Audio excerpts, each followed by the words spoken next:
Bien, Madame la Présidente, mes chers collègues, le vote d'un budget est sans conteste un des moments les plus importants dans la vie d'une collectivité.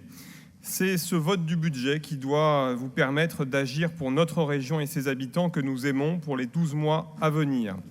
C'est normalement un moment de fierté venant à la suite de plusieurs semaines de travail, d'arbitrage avec les élus, les services de la région qui feront un grand travail, et donc aussi un aboutissement.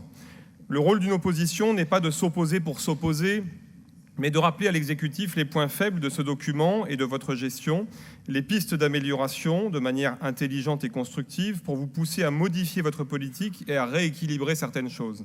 Ce rôle, nous sommes hélas, il faut bien le dire, les seuls au Rassemblement national à le remplir. Il faut le dire et aussi le déplorer, parce que le groupe de droite, lui, ne propose rien. Le groupe Rassemblement national, votre seul groupe d'opposition, propose cette année pas moins de 28 amendements budgétaires pour réduire notamment le recours à l'emprunt, dépenser mieux et être plus efficace tout en restant dans le cadre des compétences d'une région.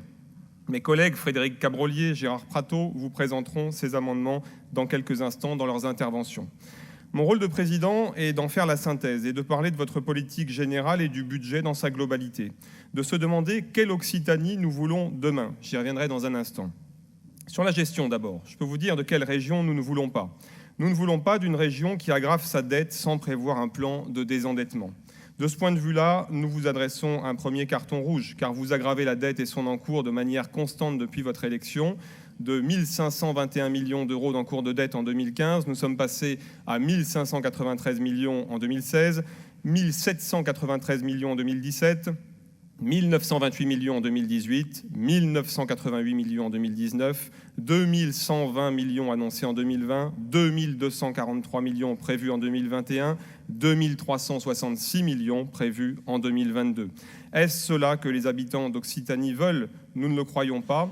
Ils veulent une bonne gestion de l'argent public et nos amendements proposent pour cela une réduction du recours à l'emprunt et dépenser mieux et plus utilement.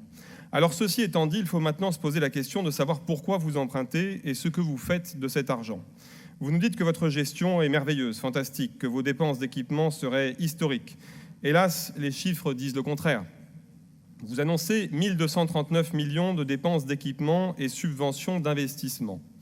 Nous dénonçons, nous, dans ces effets d'annonce, la part des investissements portés en propre.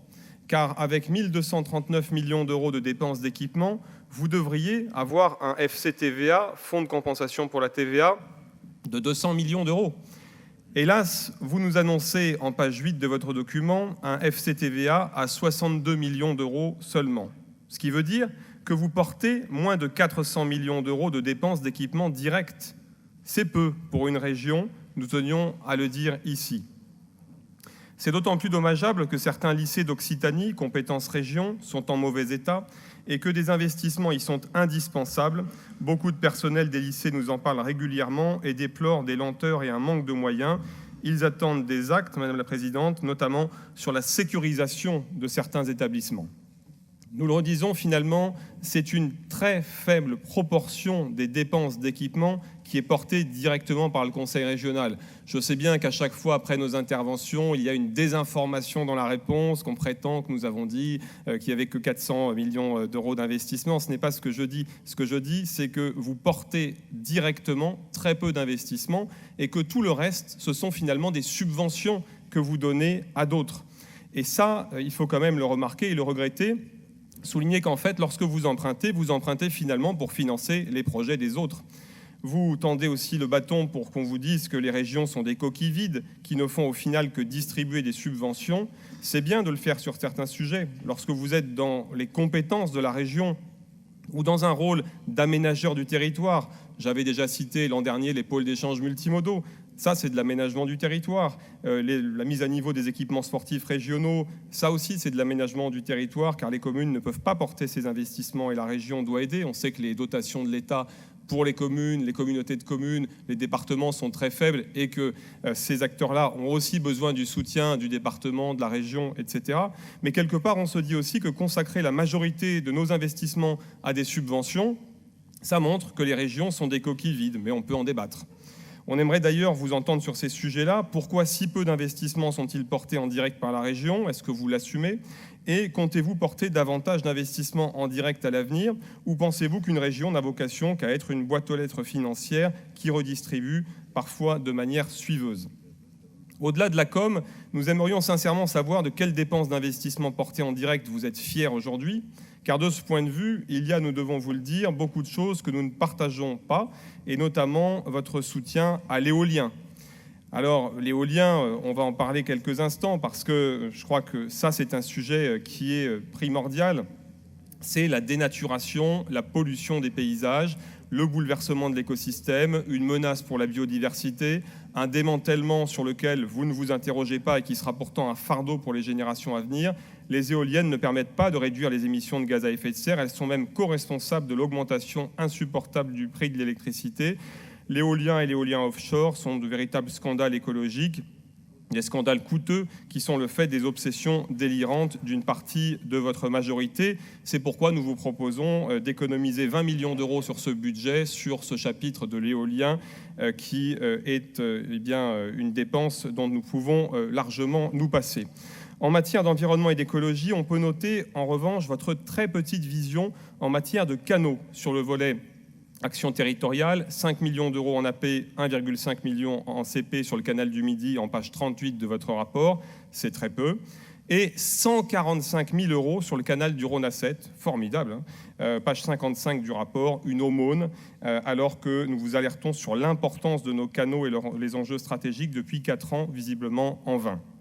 Du point de vue des dépenses de fonctionnement, nous voulions à nouveau, à une époque où les Français ont de plus en plus de mal à vivre du fruit de leur travail ou de leur retraite, à une époque aussi où le nombre de Français sous le seuil de pauvreté n'a jamais été si élevé, et à un moment où tant de Français renoncent aux soins, nous voulions attirer votre attention sur les dépenses de gaspillage d'argent public qui sont légion dans notre région en fonctionnement. Ça, les Français le vivent très très mal. Alors on pourrait citer le coût de l'immigration, hein. Vous avez fait un grand nombre de conférences de presse, y compris avec SOS Méditerranée, pour nous dire qu'il fallait accueillir la terre entière, et puis pourquoi pas demain scolariser les enfants, payer les logements sociaux, etc., etc. Parce que tout ça derrière, il y a bien quelqu'un qui paiera, c'est le peuple français, et ça visiblement, ça ne vous intéresse pas beaucoup. La coopération internationale aussi, vous vous prenez pour un chef d'État ou une ministre, que vous n'êtes plus aujourd'hui, et vous voulez envoyer des millions d'euros à la terre entière comme si la région était un État. La région n'est pas un État, ce n'est pas son rôle de faire de la coopération internationale, et nous sommes pour la suppression totale de ces aides à la coopération internationale au niveau de la région. C'est à l'État de porter ses dépenses et pas à nous. Quand vous vous plaignez de baisse de dotation, arrêtez de gaspiller l'argent à des choses qui ne sont pas de la compétence de la région. Les dépenses de personnel également, qui sont en hausse constante chaque année, ça aussi, ce n'est pas une bonne gestion de l'argent public. Il faut une gestion des effectifs. Nous avons eu une fusion des régions. Nous avons donc des employés qui se sont retrouvés en doublon. Il faut réorganiser les services et donc mieux utiliser l'argent sur les dépenses de personnel. Et je terminerai sur ces dépenses de fonctionnement. Nous sommes aussi pour rendre de l'argent aux contribuables. Nous vous avions proposé des amendements pour rendre une partie de la part régionale de la TIPP aux contribuables d'Occitanie. Nous vous proposons encore aujourd'hui une baisse de la taxe sur les certificats d'immatriculation. Ça, c'est ce que nous proposons. Vous ne le retenez jamais et c'est un scandale. Et nous devons, en revanche, soutenir davantage notre agriculture régionale. Ça, c'est de l'enjeu stratégique parce que le bien manger et les circuits courts, c'est très, très important. Et vous savez que nous sommes totalement pour cela et nous trouvons que vous n'en faites pas assez dans ce domaine-là. Je terminerai sur les dysfonctionnements. Les dysfonctionnements, il en existe plusieurs dans la gestion de ce conseil régional. Je n'en parlerai que d'un des dysfonctionnements, puisqu'il me reste une minute, ce sont les délais de versement des subventions, notamment aux clubs sportifs et aux associations. Beaucoup nous appellent pour se plaindre en nous indiquant que vous mettez leur trésorerie en difficulté. Nous vous en avions déjà parlé l'an dernier. Avez-vous pu identifier les causes de ces problèmes? Faut-il étoffer votre direction des finances? Y a-t-il un autre problème? Ça, réellement, ça met certains clubs en difficulté. Je pense qu'il faut avoir une action là-dessus. Des subventions sont votées, il faut qu'elles soient versées. Ça, c'est le rôle, évidemment, de votre administration, de suivre cela et de vous-même. Enfin, la démocratie. La démocratie, elle est en berne dans notre région. Je le disais, seulement une journée pour étudier le budget qui va être bâclé en 3 heures. On vote un budget si important en 3 heures. Ça n'est pas normal. Nous sommes la seule région à fonctionner comme cela. Nous voulons une vraie démocratie participative. Nous voudrions que vous associez vos élus d'opposition à l'élaboration du budget également, qu'on y travaille tous ensemble. Mais ça, visiblement, ça vous pose problème puisque vous ne nous associez à rien. Pourtant, nous sommes là pour cela quand même, il ne faut pas l'oublier. Nous avons été élus, nous sommes aussi légitimes que vous dans notre rôle d'élus.